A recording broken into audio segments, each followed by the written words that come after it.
Hi guys, so we're going to do is mag-share ako ng experience and i-rate ko din yung product na nabili ko, which is yung sapatos. So eto siya, unit sukatay ko siya and talagang gamit na gamit ko siya. Kita nyo naman dumi na niya. Hindi mo ako nakabili ng hindi nalagay sa sapatos para para hindi madumi yung ilalim. Wala ako sa pera lang. Wala na akong allowance na natira. And based on my experience sa sapatos na to is yung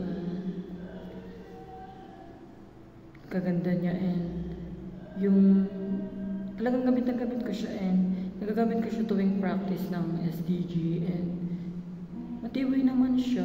Alam mo na pagsayaw, diba? Yung pagsayaw talaga is yung hataw talaga dapat. Siyempre, di pwedeng papakabog sa iba. And para sa akin, okay siya and sulit siya kasi high quality na siya and matagal mo pang magagamit. And ang kagandahan dito is ito nga siya, yung tahi niya.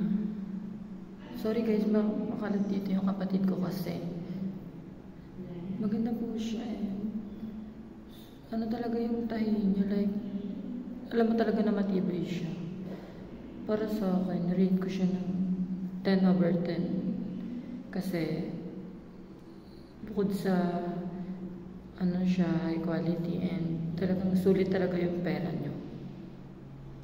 Yun lang.